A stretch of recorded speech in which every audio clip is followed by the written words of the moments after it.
Hello guys, now in this video we will discuss the topic that is our ectopic pregnancy. Okay, हम मतलब like कि मतलब normal ectopic pregnancy क्या है, उसकी मोस्ट कॉमन साइट क्या है, कौन कौन से हॉर्मोन्स है, क्या क्या साइन देखने को मिल रहे हैं एंड लास्ट में ट्रीटमेंट क्या है। तो छोटा सा ही टॉपिक है, वही पढ़ेंगे और मेन मेन जो लाइक की पॉइंट्स है जो पेपर में आ सकते हैं, हम उसी पे ही ज्यादा फोकस करेंगे। ठीक है, ओके।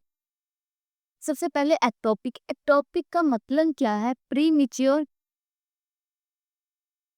क्या हम बोल सकते हैं इमेच्योर। ठीक है, और प्रेगनेंसी मीन्स कंसेप्शन। तो इसका मतलब क्या है कि हमारा प्रीमेच्योर या इमेच्योर कंसेप्शन हो रही है, उसको हम क्या बोलते हैं? Ectopic pregnancy. हमेशा याद रखना जब पूछा जाए एक्टोपिक प्रेगनेंसी कौन सी प्रॉब्लम है, तो ये कौन सी प्रॉब्लम है? हमारी इम्प्लांटेशन, इम्प्लांटेशन डिसऑर्डर। मीन्स कि इसमें एक्टोपिक प्रेगनेंसी डायरेक्ट पूछा जाए कि वो फर्टिलाइजेशन की प्रॉब्लम है या फिर इम्प्लांटेशन की या फिर कंसेप्शन की, तो वो किसकी प्रॉब्लम? हमारी इम्प्लांटेशन की, बिकॉज कंसेप्शन वगैरह सब ठीक हो रहा है, सब ठीक है। बट क्या है कि जो इम्प्लांटेशन नॉर्मली यूट्रस में होनी चाहिए थी, एक्टोपिक प्रेगनेंसी में क्या होता है? Outside the uterus, outside the uterus implantation जो है वो होती है। ठीक है, इम्प्लांटेशन कहाँ होती है? यूट्रस के आउटसाइड, तो उसको हम क्या बोलते हैं? Ectopic pregnancy. ठीक है, देन इसमें हम साइज पढ़ते हैं।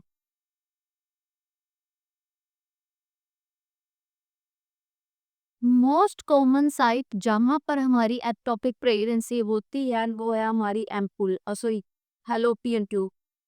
अगर आपको डायरेक्ट पूछा है मोस्ट कॉमन कौन सी है, तो फैलोपियन ट्यूब। ठीक है, फर्स्ट मोस्ट कॉमन कौन सी है? Fallopian tube. अगर फैलोपियन ट्यूब ऑप्शन में नहीं है, देन सेकंड कौन सी है? हमारी ovary.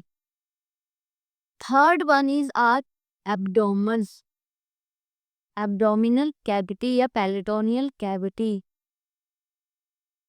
And fourth one is our cervix. Okay, आपको पूछा जाए कि मोस्ट कॉमनली एक्टोपिक प्रेगनेंसी कहाँ पर इम्प्लांट होती है, तो हमारा मोस्ट कॉमनली फैलोपियन ट्यूब में होती है।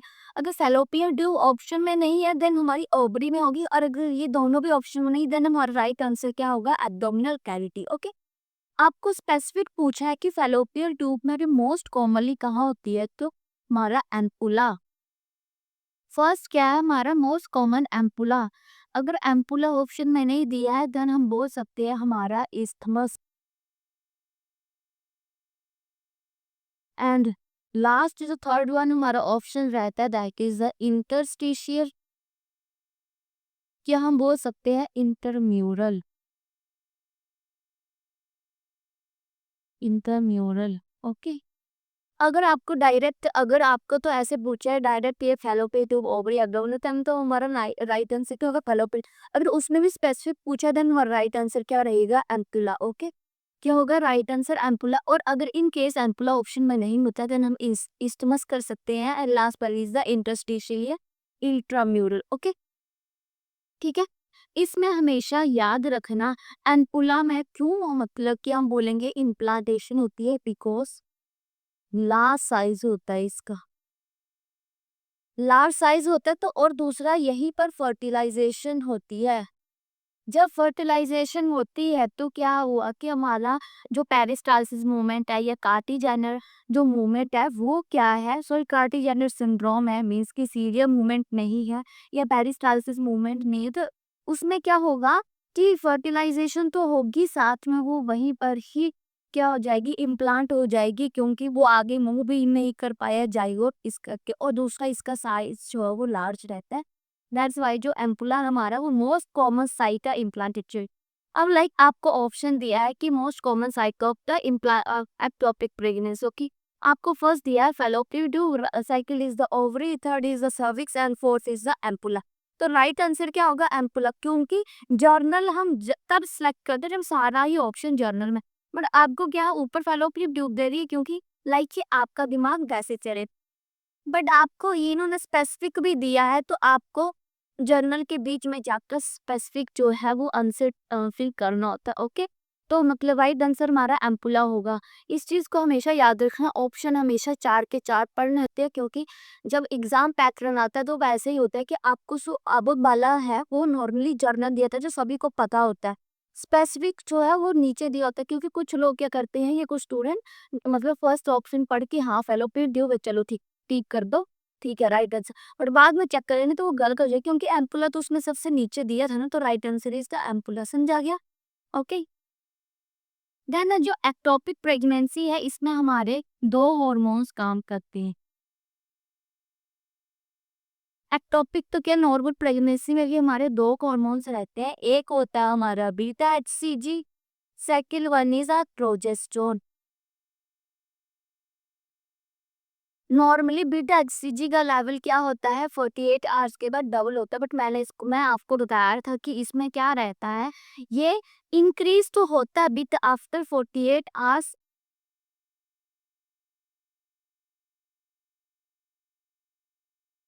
जो बीटा एचसीजी है वो इंक्रीज होगा, बट नॉट डबल। समझ गए? क्या अगर नॉर्मली क्या होता है, बीटा एक्सीजी का लेवल 48 आवर्स के बाद डबल होना शुरू हो जाता है, एपी 48 आवर्स के बाद क्या होता है, वो डबल होता है 10 टू 12 वीक्स तक नॉर्मली। बट इसमें क्या है एक्टोपिक प्रेगनेंसी में, कि हमारा जो बीटा एक्सीजी का लेवल है वो बढ़ेगा, पर कभी भी डबल नहीं होता है, वो नॉर्मली ही बढ़ेगा, ठीक है। और जो प्रोजेस्टेरोन का लेवल होता है इसमें वो डिक्रीज होता है, नॉर्मली 25 mg पर ml चाहिए हमारा। नॉर्मली कितना चाहिए, अगर हमें पूछा जाए नॉर्मली प्रोजेस्टेरोन का लेवल कितना रहता है, तो हमारा 25 mg/ml, बट जो इसमें रहता है दैट इज 5 mg/ml जो है वो रहता है, ठीक है। हमेशा याद रखना दोनों चीजें, लेवल याद रखना, नॉर्मली प्रोजेस्टेरोन का लेवल कितना होता है और एक्टोपिक प्रेगनेंसी में कितना रह जाता है। ये प्रोजेस्टेरोन का लेवल और बीटा एक्सीजी का लेवल लेस होने के कारण ये क्या करते हैं, एंडोमेट्रियल रिएक्शन। एंडोमेट्रियल रिएक्शन कुछ नहीं है, मीन्स की सॉरी, एंडोमेट्रियल जो रिएक्शन है इसमें क्या होता है, हमारा प्रोलिफरेशन हो जाती है। प्रोलिफरेशन मीन्स की नंबर ऑफ सेल्स जो वो बहुत ज्यादा बढ़ जाते हैं हमारे एंडोमेट्रियल ग्लैंड के, ठीक है। ओके। एंडोमेट्रियल रिएक्शन में क्या होगा कि प्रोलिफरेशन हो जाएगी एंडोमेट्रियल ग्लैंड की, और जिसके कारण क्या होता है, हमारे दो रिएक्शन आते हैं, एक जिसको हम बोलते हैं डेसिडुअल रिएक्शन, और एक होता है हमारा अलाइस रिएक्शन। अलाइस रिएक्शन जो है इसको हम अनदर नेम से जानते हैं, that is the cystic glandular space, cystic glandular reaction, ठीक है। सिस्टिक ग्लैंडुलर रिएक्शन में क्या होता है कि हमारे सिस्ट फॉर्मेशन हो जाती है बिटवीन द एंडोमेट्रियल ग्लैंड, जिसके कारण उनमें क्या हो जाता है, स्पेस आ जाता है ग्लैंड में, या तो हमें at the time of USG हमें स्टोमा देखने को मिलेगा between the endometrial gland. Okay, समझ आ गया? और रेसिडुअल रिएक्शन वही प्रोलिफरेशन हो जाएगी जो स्टोमा सेल्स होते हैं हमारे एंडोमेट्रियल के, उसकी। समझ आ गया क्या हुआ कि हमारा बीटा एचसीजी और जो प्रोजेस्टेरोन का लेवल है वो नॉर्मल जितना होना चाहिए उतना ना होकर कम रहता है, जिसके कारण वो क्या होस्ट करते हैं, एक एंडोमेट्रियल रिएक्शन। जो एंडोमेट्रियल रिएक्शन होता है ना, वो एंडोमेट्रियल रिएक्शन मतलब क्या है कि प्रोलिफरेशन हो रही है हमारे जो एंडोमेट्रियल ग्लैंड है उसकी। ओके, जिसके कारण हमारे दो क्या है हम बोल सकते हैं रिएक्शन फर्दर देखने को मिलते हैं, जिनको नाम है एक डेसिडुअल रिएक्शन एंड दूसरा हमारा एलाइज रिएक्शन। जो एलाइज रिएक्शन है उसमें क्या होता है, उसको हम क्या बोलते हैं, that is the cystic glandular reaction. Cystic glandular से ही समझा रहा है, मीन्स की सिस्ट फॉर्मेशन होना स्टार्ट हो जाती है बिटवीन द एंडोमेट्रियल ग्लैंड, जिसके कारण वहां पर स्टोमा प्लस हमारा स्पेस देखने को मिलता है, ठीक है। उसको हम क्या बोलेंगे, that is are cystic glandular reaction. Okay, then हम बात करें types of the topic pregnancy.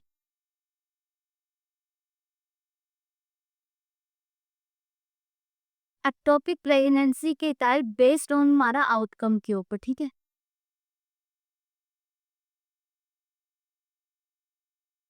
तो इसमें हमारे क्या है, मेनली दो टाइप रहती है। First is unruptured and second one is the ruptured.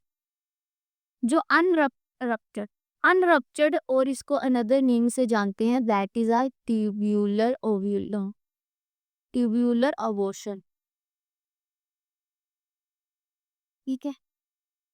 हाँ जी, जो अनरप्चर्ड है उसमें मोस्ट कॉमन मीन्स कि कहाँ पर देखने को मिलती है implantation, that is are ampullar region. और जो रप्चर्ड है उसमें कहाँ पर देखने को मिलती है, दैट इज आर इंटरस्टिशियल में। ये याद रखना मोस्ट कॉमनली क्या है कि आपको डायरेक्ट पूछा जाएगा कि एक मतलब कि लाइक भी एक्टोपिक प्रेगनेंसी है बट वो रप्चर्ड है, तो मोस्ट कॉमन साइट कौन सी रहेगी, that is the interstitial. Okay, और अगर अनरप्चर्ड है तो उसकी मोस्ट कॉमन साइट क्या है, अनपुला। मेनली ये जो दोनों साइट्स है इनमें हम बोल सकते हैं रप्चर देखने को मिलता है 6 to 8 वीक्स में, जो हमारी प्रेगनेंसी है वो लॉस हो जाती है। ठीक है, मेनली रप्चर कब देखने को मिलता है, 6 to 8 वीक्स में देखने को मिलता है। बट इन केस अगर इंटरस्टिशियल में नहीं रप्चर होती, क्योंकि इंटरस्टिशियल लाइक या इंटरस्टिशियल कौन सा पार्ट है, ये वाला। अगर मान लो जो हमारा जाइगोट है वो इस साइड पे ना इम्प्लांट होके वो क्या हो गया, हमारे यूट्रस की तरफ बुकिंग चला गया, तो वो क्या करेगा, हमारा रप्चर नहीं होगा और वो सरवाइव करेगा। और वो मैक्सिमम सरवाइव कितना टाइम तक कर सकता है, दैट इज आज 16 to 18 वीक्स तक। Max to max 16 to 18 weeks तक ही सर्वाइव करता है। जब ये यहाँ तक पहुंच जाएगा तो ये क्या हो जाएगा, रप्चर हो जाएगा। ओके, समझ आ गया। आपको डायरेक्ट क्वेश्चन ऐसे ही पूछ सकते हैं, हमेशा क्वेश्चन अच्छे से पढ़ना। अगर आपको डायरेक्ट टॉपिक प्रेगनेंसी की साइट पूछे तब तो जो मैंने पढ़ाया था नहीं, बट अगर आपको डायरेक्ट ऐसे पूछा अनरप्चर्ड एक्टोपिक प्रेगनेंसी की मोस्ट कॉमन साइट क्या है, रप्चर्ड एक्टोपिक प्रेगनेंसी की मोस्ट कॉमन साइट क्या है, ठीक है वो चीज।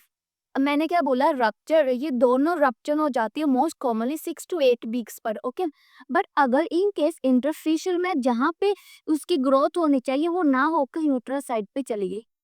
मैंने पहले भी ये पढ़ाया था जब हमारी इम्प्लांटेशन की क्लास थी, मैंने उसमें बताया था कि ये कौन सी इम्प्लांटेशन है, that is centric implantation. Okay, जो कि एक्टोपिक प्रेगनेंसी में ही होती है। अगर नॉर्मली पूछी जाए इम्प्लांटेशन तो वो इसेंट्रिक जो है वो होती है। ठीक है, तो इसमें क्या इसेंट्रिक मतलब कि या तो यहाँ पर होगी या तो यहाँ पर होगी, बट ये कैसी है, सेंटर में है। ठीक है, तो ये क्या होगी, मोस्ट कॉमनली कब तक सर्वाइव कर पाएगी, तो हमारे 16 to 18 वीक्स तक। ठीक है, देन नाउ हम कोजेस की बात करते हैं। ठीक है, कि मतलब कि एक्टोपिक प्रेगनेंसी का मोस्ट कॉमन कॉज क्या हो सकता है, तो जो मोस्ट कॉमन कॉज है वो तो क्या है, इडियोपैथिक या अननोन है। ठीक है, अननोन है। इसमें हम क्या करेंगे कि आप प्रीवियस क्या करेंगे, हिस्ट्री लेंगे। ये मोस्ट कॉमन है जो पूछा जाए तो मोस्ट कॉमन कॉज क्या है, that is the previous history. अगर मदर को पहले एक्टोपिक प्रेगनेंसी रह चुकी है तो उसको अब भी एक्टोपिक प्रेगनेंसी हो सकती है। या फिर कार्टी जाइनर सिंड्रोम है। कार्टी जाइनर सिंड्रोम मैंने बताया कि जिसमें सीरिया मूवमेंट नहीं होती है। या फिर हमारा डिक्रीज पेरिस्टालसिस मूवमेंट है। ठीक है, ये ऑल क्या है, हमारा एक्टोपिक प्रेगनेंसी कोज कर सकती। देन हमारा असेसमेंट में हम बात करें तो हम कैसे पता लगाएंगे कि मदर को क्या है एक्टोपिक प्रेगनेंसी। सबसे पहले हम क्या करते हैं, सब्जेक्टिव डाटा। हमेशा जब भी हमने डायग्नोस करना है तो हम क्या करते हैं, first of all subjective data collect करेंगे, देन हम ऑब्जेक्टिव डाटा यूज करते हैं, इनकी खुद इन्वेस्टिगेशन करेंगे। सब्जेक्टिव डाटा में क्या होता है, हमारे मेनली ट्राइड मदर जो है वो बताती है। ट्राइड में मैंने पहले बताया था क्या होता है, हमारा एमनोरिया। क्या बोलेगी, एमनोरिया प्रेजेंट है 6 to 8 वीक से। ठीक है, सेकेंडली क्या होगा, वेजाइनल ब्लीडिंग। और थर्ड वन इज वो एब्डोमिनल तेल की कंप्लेंट करेगी। ठीक है, ठीक। ओके, यही ट्राइड हमारा क्या करता है, डिफरेंशिएट करता है अबॉर्शन को और हमारे एक्टोपिक प्रेगनेंसी को। ठीक है, समझ आ गया। एनोरिया में क्या है कि मदर ऐसे बोलेगी कि मुझे 6 से 8 मतलब या 4 से 6 वीक्स पहले क्या है, वो नहीं मतलब लाइक कि मेंस्ट्रुएशन नहीं आई, तो इसका मतलब क्या है, वो नॉर्मली पता चल रहा है कि वो प्रेग्नेंट है। अब बोल रही कि इसको वेजाइनल ब्लीडिंग हो रही।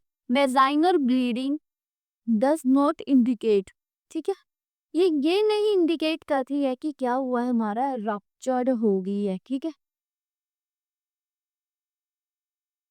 हम ये ऐसे सोचेंगे कि क्या है, मदर को वैजाइनल ब्लीडिंग हो रही है तो वो ड्यू टू क्या हुआ है कि हमारी जो एक्टोपिक प्रेगनेंसी है वो रप्चर हो गई है। मेन वेजाइनल ब्लीडिंग ये होती है अक्सर due to decrease progesterone level. ठीक है, हमेशा याद रखना, डायरेक्ट क्वेश्चन बनता है इसमें से। आपको ऐसे बोलेंगे कि क्या है, एक मदर आई है, वो ट्राइड बता रही है और वो बोले कि उसको वेजाइनल ब्लीडिंग हो रहा है, तो दैट मीन्स क्या है कि वो रप्चर्ड हो गया है या अनरप्चर्ड है। या हम ऐसे बोलेंगे कि डिक्रीज प्रोजेस्टेरोन लेवल है, तो क्या होगा right answer, that is are decrease progesterone level. Okay, हमेशा याद रखना वेजाइनल ब्लीडिंग कभी भी हमारे रप्चर के कारण नहीं होती है, वो due to are decrease progesterone level के कारण होती है। ठीक है, देन रही हमारी एब्डोमिनल पेन। एब्डोमिनल पेन जो है वो दो रीजन से हो सकती है। ठीक है, ये फर्स्ट क्या है, ग्रोइंग ऑफ फीटस। ग्रोइंग मतलब जैसे जैसे जो फीटस है वो ग्रो करेगा तो वो क्या करेगा, हमारे एब्डोमेन के लाइक कि मतलब कि वो क्या करेगा, कंप्रेशन डालेगा जो भी उसके सराउंडिंग ऑर्गन्स है, तो जिसके कारण क्या होगा, मदर को पेन देखने को मिलेगा। इसकी लोकेशन क्या है, दैट इज द मदर कहाँ पे बताएगी पेन, इलियक प्लस अम्बिलिकस पे। ठीक है, उसको कहाँ पर पेन होगी, इन बिटवीन, यहाँ हमारा इलिप टू अम्बिलिकस में, यहाँ वाले रीजन में वो पेन बताएगी। ठीक है, देन सेकंड पेन हो सकती है हमारी ड्यू टू रप्चर्ड, या हम बोल सकते हैं रप्चर के कारण जो पेन होती है उसमें क्या होगा कि हमारे जब रप्चर हुआ तो ब्लीडिंग होगी। ब्लीडिंग जाएगी कहाँ पर, goes to peritoneal cavity.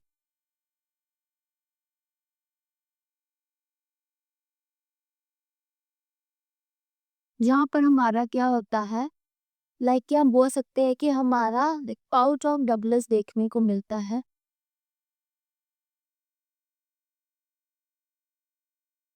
Present, ये जो पाउच ऑफ डगलस है वहां पर क्या होता है, हमारी नर्व एंडिंग्स प्रेजेंट होती है।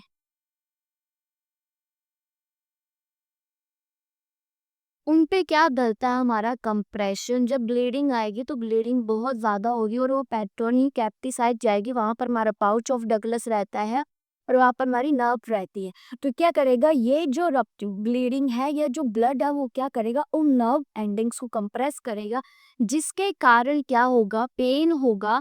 हम बोल सकते हैं that is are intense pen,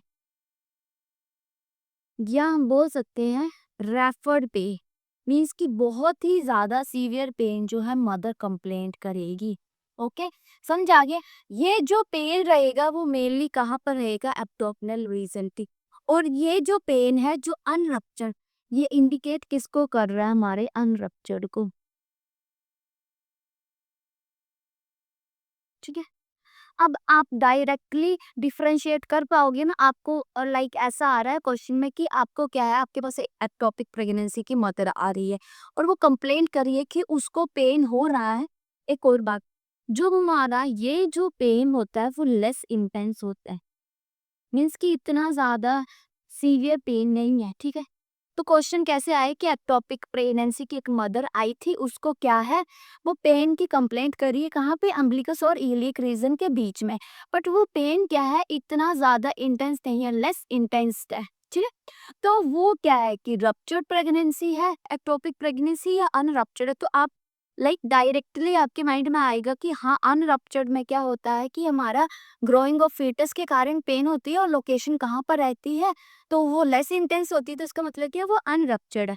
और अगर आपको डायरेक्ट क्वेश्चन आया है कि मदर रेफर्ड पेन की बात कर रही है, इंटेंस पेन हो रहा है उसको अम्बिलिकस रीजन में, तो आपको समझ आ जाएगा लेस रेफर्ड पेन है। रेफर्ड पेन क्यों होता है, क्योंकि नर्व कंप्रेशन जो है हो रहा है वो ड्यू टू कैसे, ब्लीडिंग के कारण हो रहा है। तो हम उस कंडीशन में क्या होगी कि हमारी जो प्रेगनेंसी वो रप्चर हो चुकी है।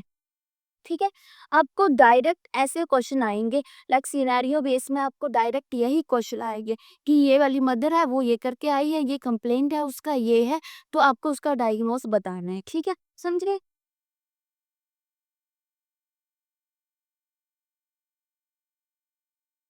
देन अगर बात करें हमारे रप्चर की,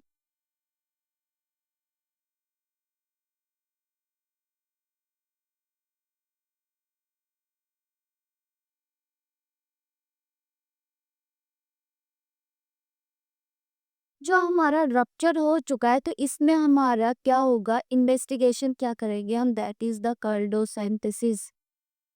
कार्डोसाइंथेसिस कुछ नहीं है, क्या करेंगे, कार्डियक से जो है या जो हम पाउच ऑफ डगलस है वहां से क्या करेंगे, ब्लड सैंपल लेंगे और उसको रखेंगे। अगर वो ब्लड जो है वो क्या नहीं होता है, लाइक हम ये बोल सकते हैं वो क्लॉट नहीं होता, तो उसको हम क्या बोलेंगे, दैट इज द कि हमारा एक्टोपिक प्रेगनेंसी है। क्योंकि क्या होता है, at the time of pregnancy blood में प्लाज्मिन प्रेजेंट रहता है जो क्या नहीं होने देता, क्लॉट नहीं होने देता।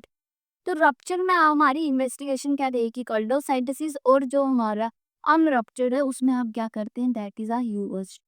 ओके, समझ गए। अगर अनरप्चर्ड की बात है तो यूएसजी, और रप्चर्ड में हम क्या करते हैं, कार्डियोसाइटोसिस।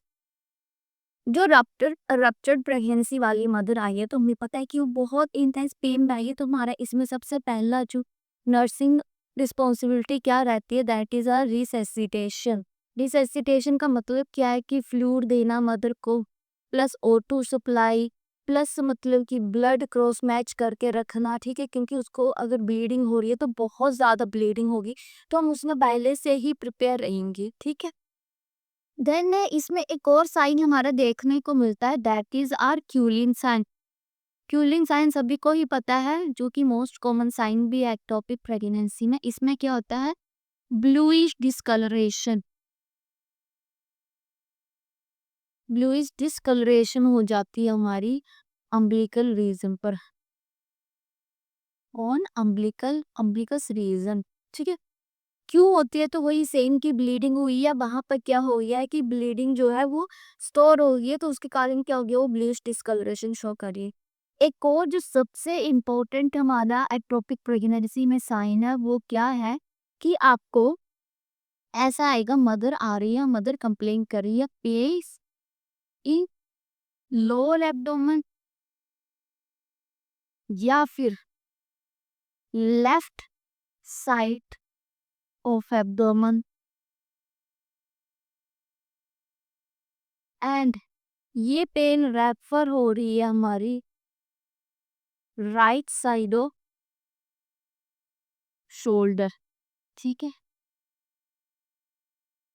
हमेशा याद रखना ये मतलब हम इसमें ज़्यादा कंफ्यूज रहते हैं कि आपको एक हार्ट पेशेंट वाले की भी लाइक पेन सिमिलर लाइक ऐसा होती है और एक टॉपिक के भी, तो हम ये डिफरेंशिएट कैसे कर सकते हैं। अगर कभी भी एमआई का पेशेंट आया है तो उसको पेन कहाँ पर होती है, हमेशा बैक साइड, और हमेशा याद रखना अगर आप बाजू मतलब लाइक कि अगर आप आर्म्स में प्रॉब्लम हो रही है तो लाइक देखो हार्ट लेफ्ट साइड है तो हमारी जो पेन होगी वो भी left side of the arms में होगी, बट जो एक्टोपिक प्रेगनेंसी की पेन कहाँ साइड होती है, राइट साइड में होती है, ठीक है। समझ गए। ये बहुत इंपॉर्टेंट साइन है, ये आपको मतलब कि कंफ्यूज करने के लिए ऐसा भी आ सकता है कि एक मदर आ रही है, डायरेक्ट मदर भी नहीं, एक पेशेंट आ रहा है वो कंप्लेंट कर रहा है कि उसको पेन हो रहा है एब्डोमेन में या थोड़ा मतलब कि लाइक चेस्ट रीजन में, और वो क्या है, रेफर की साइड हो रहा है, हमारे राइट साइड पे रेफर हो रहा है, तो राइट साइड अगर रेफर की बात हो रही है तो वो कौन सा पेन की बात हो रही है, एक्टोपिक। बट अगर लेफ्ट साइड अगर बोले कि एक पेशेंट आ रहा है उसको क्या है, चेस्ट पेन हो रहा है, बट वो रेफर की साइड हो रहा है लेफ्ट साइड पे, और हमारा रिंग फिंगर की साइड जो अब जा रही है तो वो कौन सी है, दैट इज हम बोल सकते हैं कि एमआई की पेन है, ओके। देन नाउ हम अब करते हैं इसकी मैनेजमेंट, ठीक है। मैनेजमेंट भी हम पढ़ते हैं दो टाइप से, सबसे पहले हम पढ़ते हैं अनरप्चर्ड की। इसमें तीन कंडीशन है हमारी, ठीक है।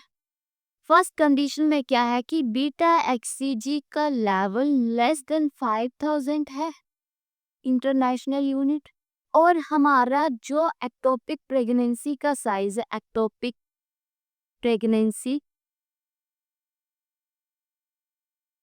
साइज वो क्या है, लेस देन 4 है, सेटेथ। देन हम क्या करेंगे, हमारा समझ रहे हो क्या है कि हमारा अनरप्चर्ड में बीटा एक्सीजी का लेवल लेस देन 5 है और एक्टोपिक प्रेगनेंसी का साइज भी लेस देन 4 है।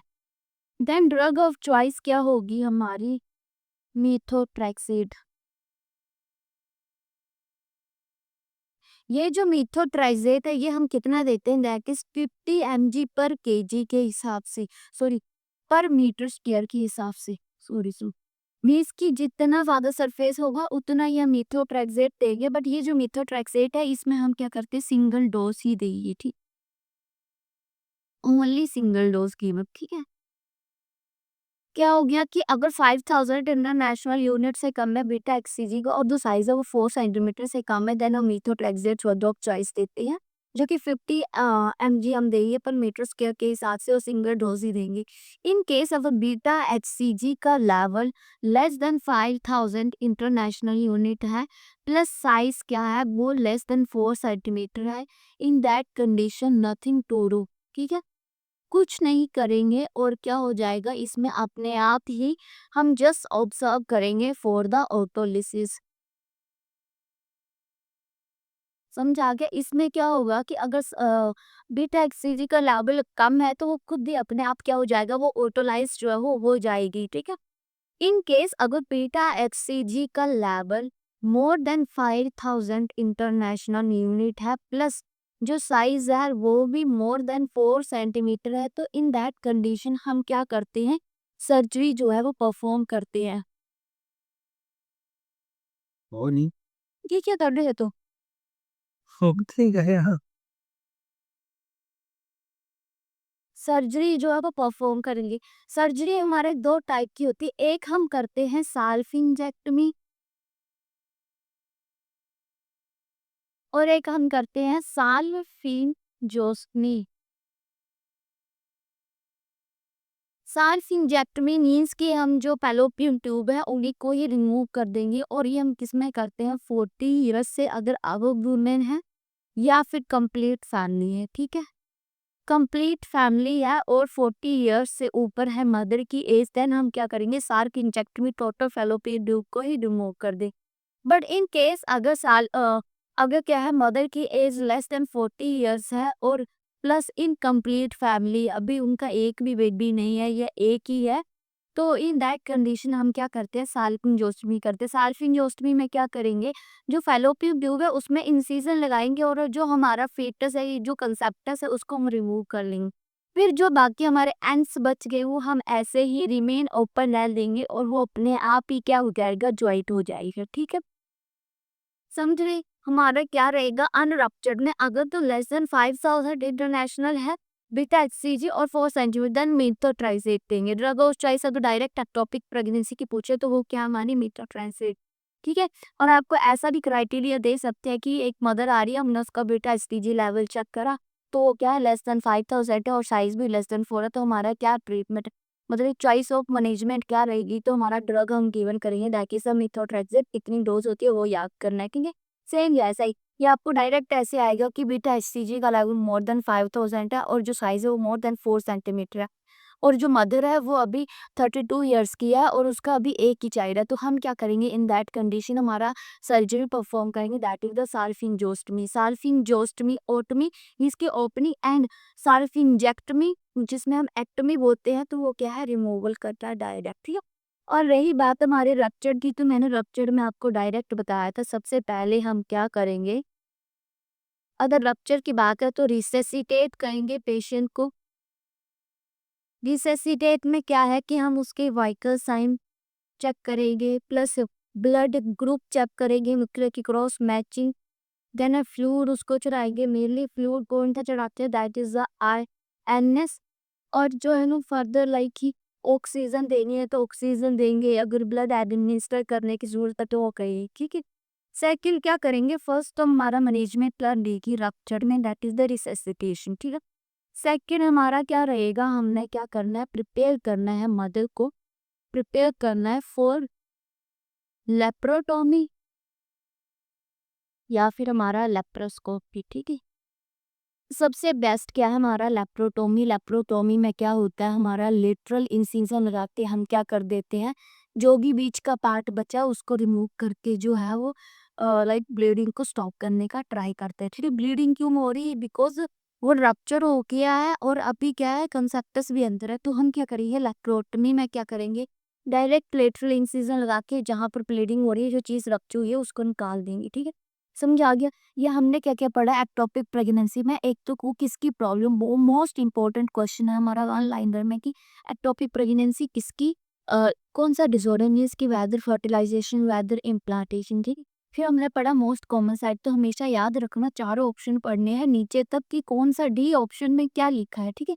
उसके अकॉर्डिंग आंसर करना है, ठीक है। उसके बाद हमने पढ़ा कि हमारा कौन से हार्मोन्स जो है वो मेनली रिस्पॉन्सिबल होते हैं, ठीक है। प्रोजेस्टेरोन और हमारा बीटा एचसीजी कौन कौन से रिएक्शन देखने को मिलते हैं, ठीक है। फिर बेस्ड ऑन द आउटकम के ऊपर हमने 2 टाइप्स पढ़े, दैट इज द अनरप्चर्ड और रप्चर्ड। उसमें भी मोस्ट कॉमन साइट कौन सी होती है वो याद रखना। और ट्राइड, ट्राइड में याद रखना क्या कौन कौन से 3 सिम्टम होते हैं। और इसमें हमेशा याद रखना जो वेजाइनल ब्लीडिंग होती है वो ये इंडिकेट नहीं कर रही है कि वो रप्चर्ड प्रेगनेंसी है, ठीक है। वो क्यों हो रही है? Due to the decrease progesterone level के कारण हो रही है। अगर एक्टोपिक प्रेगनेंसी अगर मान लो रप्चर हो गई तो इन दैट कंडीशन मदर क्या करेगी? सीवियर पेन की बात करेगी, ठीक है। और इसमें एक सिम्टम हमारा क्यूलिंग साइन रहता है और एक ये है कि हमारी जो पेन है वो लोअर एब्डोमेन या left side of the abdomen में रहेगी और वो रेफर कहाँ को करेगी? तो हमारे राइट साइड को करेगी, ठीक है। समझ देन इसमें हमने क्या पढ़ा एट लास्ट, फिर हमने मैनेजमेंट पढ़ी कि हमारा अगर अनरप्चर्ड है तो हम क्या मैनेज करेंगे और अगर हमारा रप्चर्ड है तो हम कैसे जो है वो मैनेज करेंगे। अगर फिर भी कोई भी डाउट हो तो कमेंट बॉक्स में मैसेज कर देना, ठीक है। मैं उसका अच्छे से फिर से रिजोल्व करने का ट्राई करूँ। बट अगर आपको मेंस में क्लियरेंस चाहिए ना अपनी, तो आपको क्या है लाइक जो हम बोल सकते हैं ना, मतलब हमारा जैसे अब वन लाइनर तो सभी कर लेंगे ना, क्योंकि वन लाइनर तो बुक से ही रटने हैं। बट अगर आपको डीप पढ़ना है, प्रैक्टिकल बेस्ड क्वेश्चन सॉल्व करने हैं, तो आपको डीप उन चीज़ों का पता रहना चाहिए, ठीक है। Okay, thank you.